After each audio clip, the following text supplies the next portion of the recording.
नमस्कार, शिक्षालय में आप सभी का बेहद स्वागत है। मेरा नाम है Renu Yadav. Is matter around us में एक सैम्पल प्रॉब्लम है, आइए सॉल्व करते हैं। क्वेश्चन कहता है एक सोल्यूशन दे रखा है, 50 ml अल्कोहल है जो आपने मिक्स किया है 150 ml ऑफ वाटर में। बताइए कि कंसंट्रेशन क्या है इस सोल्यूशन का। क्वेश्चन को सॉल्व करने से पहले कुछ बुनियादी बातें जान लीजिए। जिन बच्चों को बुनियादी बातें पता हैं आगे स्क्रॉल करके बाकी का लेक्चर देखिए। जो बुनियादी बातों से दोबारा परिचित होना चाहते हैं वो समझिए कि सोल्यूशन क्या होता है। सोल्यूशन का मतलब होता है सॉल्यूट प्लस सॉल्वेंट। सॉल्यूट हमेशा लेस क्वांटिटी में होता है, सॉल्वेंट हमेशा मोर क्वांटिटी में होता है। सॉल्वेंट वो होता है जिसमें किसी चीज़ को घोला जाता है, इसलिए सॉल्वेंट लिक्विड स्टेट में होता है। लेकिन सॉल्यूट वो होता है जो घोला जाता है, और सॉल्यूट सॉलिड फॉर्म में भी हो सकता है जैसे कि नमक या चीनी, और लिक्विड फॉर्म में भी हो सकता है। मान के चलिए कि आपने नींबू का रस निचोड़ रखा है, वो नींबू का रस अगर आप पानी में डालते हैं तो नींबू का रस क्या है, वो है तो सॉल्यूट लेकिन वो मिलीलीटर्स में है यानी लिक्विड फॉर्म में है। समझ में आया। अब सॉल्यूट का नेचर बताता है कि हम फॉर्मूला क्या लगाएंगे। फॉर्मूला कंसंट्रेशन ऑफ सॉल्यूशन निकालने का सेम ही रहता है। कहने का मतलब अगर आप कंसंट्रेशन ऑफ सॉल्यूशन निकालेंगे तो आपको फॉर्मूला तो हमेशा यही लगाना पड़ेगा, डैश ऑफ सॉल्यूट अपॉन, ये डैश में बताऊंगी, dash of solution into 100। Formula आपका यही है। लेकिन इस डैश का क्या मतलब है, अगर ये आप समझेंगे ना तो इस तरीके के क्वेश्चन में गड़बड़ नहीं करेंगे, इसलिए मैं चाहती हूँ आप बेस समझिए। देखिए, जब आपका सॉल्यूट सॉलिड में है, नमक है, चीनी है या कोई भी चीज़ जो सॉलिड में है, तब आप यहाँ पर लगाएंगे mass of solute upon mass of solution. भले ही सॉल्वेंट हमेशा लीटर्स में, मिलीलीटर्स में होता है, मतलब लीटर में हम उसको काउंट करें, फिर भी आप सॉल्यूशन जब पाएंगे तो मास ही लिखेंगे अगर आपका सॉल्यूट सॉलिड है तो। लेकिन अगर आपका सॉल्यूट ही लिक्विड है, जैसे कि मैंने अभी आपको नींबू के रस की बात बताई, ठीक है ना, उस कंडीशन में आप कंसंट्रेशन ऑफ सॉल्यूशन, ये सॉल्यूशन है, कंसंट्रेशन ऑफ सॉल्यूशन का फॉर्मूला लगाएंगे volume of solute upon volume of solution. Volume शब्द का इस्तेमाल आप तब करेंगे जब सॉल्यूट आपका मिलीलीटर्स में है यानी लिक्विड फॉर्म में है। मिलीलीटर में आप सॉलिड को तो नहीं नापते ना, हमेशा मिलीलीटर में आप लिक्विड को ही नापेंगे, राइट। तो अगर आपका सॉल्यूट लिक्विड फॉर्म में है तो आप वॉल्यूम शब्द का इस्तेमाल करेंगे, और अगर वो सॉलिड फॉर्म में है तो आप मास शब्द का इस्तेमाल करेंगे। फॉर्मूला दोनों ही स्थिति में आपका सेम रहेगा, concentration of solution is equals to, ये ऊपर सॉल्यूट रहेगा, नीचे सॉल्यूशन रहेगा, ठीक है। यानी सॉल्वेंट की तो यहाँ फॉर्मूले में जगह ही नहीं है। कहाँ गया सॉल्वेंट, सब डिस्कस करेंगे, इनटू 100। चलिए, अब अगर आपको ये बात समझ में आ गई है तो अब हम लेक्चर में सुगमता के साथ आगे बढ़ सकते हैं। अब देखिए, इन्होंने आपसे क्या कहा। इन्होंने कहा कि अल्कोहल को मिक्स किया गया पानी के साथ। तो सबसे पहले तो ये समझिए, ये मेरे पास एक गिलास पानी है, आपको दिख रहा होगा, थोड़ी क्वांटिटी कम है।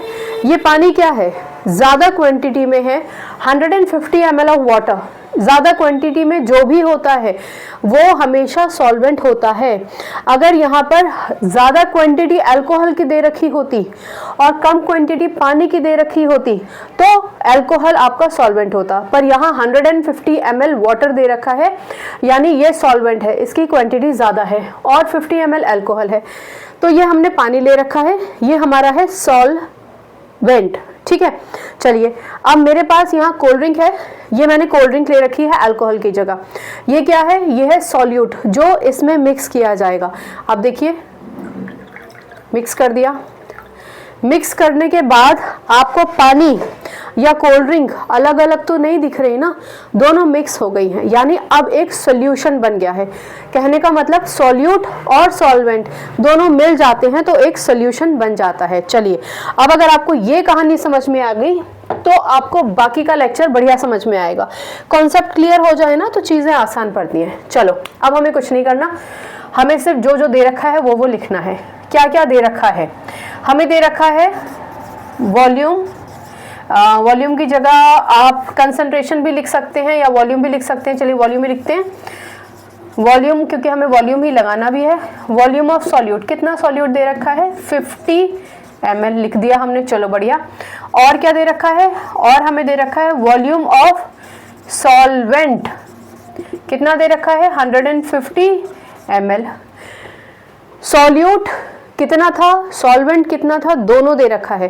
फॉर्मूले में हमें क्या लगाना है, सोल्यूशन।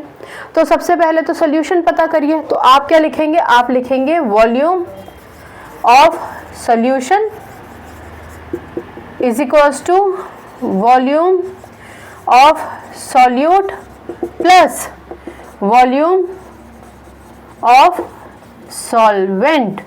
वॉल्यूम ऑफ सॉल्यूट कितना था 50 ml, वॉल्यूम ऑफ सॉल्वेंट कितना था 150 ml, ठीक है ना। चलिए अब इन दोनों को अगर आप जोड़ेंगे तो ऑफ कोर्स आपके पास आ जाएगा 200 ml, यानी सॉल्यूट और सॉल्वेंट ने मिलकर 200 ml आपका तैयार कर दिया, क्या सॉल्यूशन। सॉल्यूशन आपका तैयार हो गया। चलिए ये कैलकुलेशन आप पहले करेंगे, ये फॉर्मूला आप बाद में लगाएंगे। हमने फॉर्मूला इसलिए पहले लगाया क्योंकि मैं आपको कुछ बेसिक चीज़ें बता रही थी, ठीक है। तो सबसे पहला स्टेप आपका ये होना चाहिए, जब आप सॉल्यूशन करेंगे ना तो पहले ये फाइंड आउट करेंगे। चलिए फिलहाल ये हमारा हो गया, मैं यहाँ लिख लेती हूँ, आपको याद रहेगा। वॉल्यूम ऑफ सॉल्यूशन कितना निकल कर आया 200 ml, चलो बढ़िया। अब इसको फिलहाल मैं मिटा देती हूँ, आपको तो अपने एग्जाम में इसको रखना ही होगा क्योंकि ये आपका फर्स्ट स्टेप है, ठीक है। अब हम आगे का कैलकुलेशन करते हैं। चलो आगे के कैलकुलेशन में हमें इस फॉर्मूले में ये वैल्यूज पुट करनी है, ठीक है। ये जो मैंने लिखा ना, इसके बाद आप ये फॉर्मूला लगाएंगे, लिखेंगे, फिर वैल्यूज लगाएंगे। चलो हमने तो लिख रखा है, सिर्फ वैल्यूज लगानी बाकी है। तो अब हम कहेंगे concentration of solution is equals to volume of solute. कितना है वॉल्यूम ऑफ सॉल्यूट 50 ml, ठीक है। एक सेकंड दीजिए मुझे,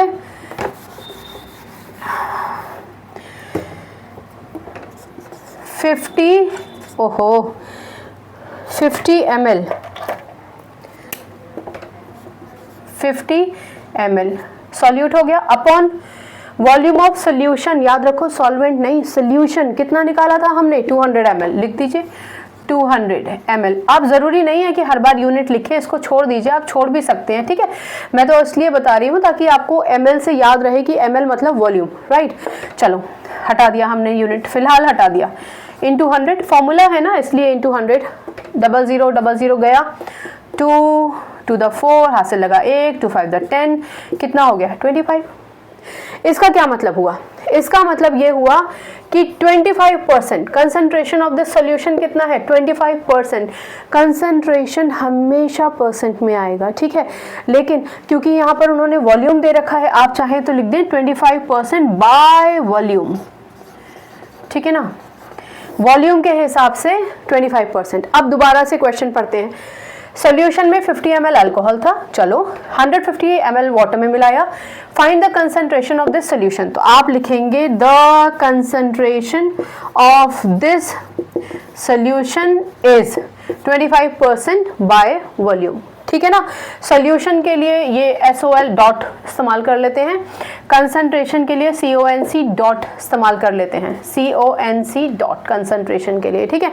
सोल्यूशन के लिए होता है SOL। अगर आप सॉल्यूट और सॉल्वेंट लिखना चाहते हैं तो पूरी स्पेलिंग लिखिएगा, ठीक है। इस लेक्चर से आपने क्या सीखा, कंसंट्रेशन ऑफ सॉल्यूशन निकालना सीखा, ठीक है। लेकिन सबसे इंपॉर्टेंट बात है कि अगर आपके पास यहाँ सॉल्यूट ग्राम्स में है तो गलती करके नहीं आना है, यहाँ वॉल्यूम की जगह फिर आपको मास लिखना पड़ेगा, ये याद रखिएगा। बाकी सब कुछ वैसा ही है, राइट। चलिए मुझे लगता है कि आपको समझ में आया होगा। अगर फिर भी कोई प्रॉब्लम है तो ऑफ कोर्स आप मुझसे पूछ सकते हैं। बाकी केमिस्ट्री के साथ अपनी केमिस्ट्री अच्छी बनाइए, शिक्षा ले आइए। अगली बार मिलने तक अपना ख्याल रखिए, खुश रहिए और आपकी जय हो। ऐसा काम कीजिए, और ऐसा काम अगर नहीं मिल रहा है तो जो काम आप कर रहे हैं वो शिद्दत से कीजिए। अच्छा काम करेंगे, जय तो ईश्वर खुद ही करा देगा। अपना ख्याल रखिए, नमस्कार।